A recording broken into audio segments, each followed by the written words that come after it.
আজকে চাইনিজদের মতন চিকেন মোমোর সাথে ছুপি এতটা সুন্দর হয়েছে আর খেতেও অসাধারণ হয়েছে।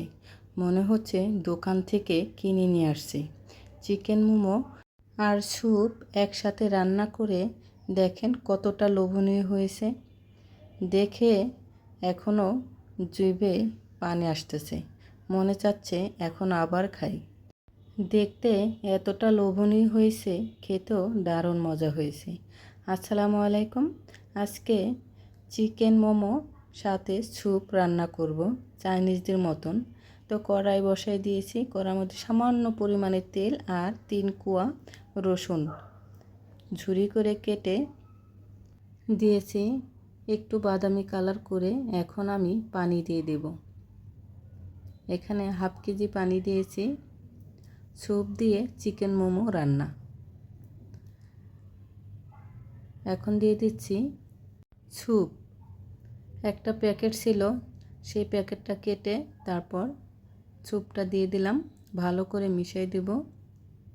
আর এটা যে কোনো সুপার শপ থেকে যে কোনো স্যুপ প্যাকেট এনে দিলেই হবে। দিয়ে দিলাম টমেটো সস আর দিয়ে দেব মরিচের গুঁড়া। ঝাল খাবো, আমি একা খাবো, তো তার জন্য ঝালের পরিমাণটা একটু বেশিই দিলাম। তো আপনারা চাইলে ঝাল নাও দিতে পারেন, যদি ভালো লাগে তাহলে দিবেন, আর না লাগলে দিবেন না। এটা কিন্তু খেতে খুব ভালো লাগে ঝাল ঝাল। এই তো আমার চিকেন মোমো। আমি কিছুদিন আগে চিকেন মোমো বানিয়েছিলাম, সেটা আমি আপনাদের সাথে শেয়ার করেছিলাম।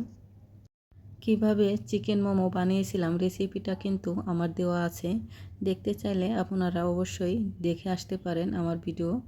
তো আমি একা খাবো, তার জন্য এখানে আমি 3টা চিকেন মোমো দিয়ে দিলাম। এখন আমি চুলার আঁচটা লোতে রেখে 10 থেকে 15 মিনিট রান্না করে নেব, যেন চিকেন মোমোগুলো ভালো করে সেদ্ধ হয়, ভিতরে চিকেনগুলো সেদ্ধ হয়ে যায়। এর জন্য চুলার আঁচটা লোতে রেখেই রান্না করতে হবে। আর এই স্যুপটা কিন্তু ঘন ঘন হবে, ঘন হলে কিন্তু খেতে খুব ভালো লাগবে। কালারটা জাস্ট ওয়াও, দেখেন কত সুন্দর হয়েছে। চিকেন মোমো কিন্তু হয়ে গেছে, এখন আমি নামিয়ে নেব।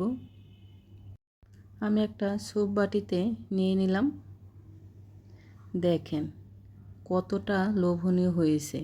স্যুপটাও দেখেন, আর চিকেন মোমোটা কিন্তু ভেতরেও খুব সুন্দরভাবে সেদ্ধ হয়ে গেছে, যেহেতু আমি চুলার আঁচটা লোতে রেখেই 15 মিনিট রান্না করে নিয়েছি। অবশ্যই হয়ে গেছে। আর দেখতে কতটা লোভনীয় হয়েছে। আমার ভিডিওটি যদি ভালো লাগে লাইক কমেন্ট করবেন, শেয়ার করবেন, আমার ফেসবুক পেজটা সবাই ফলো দেবেন।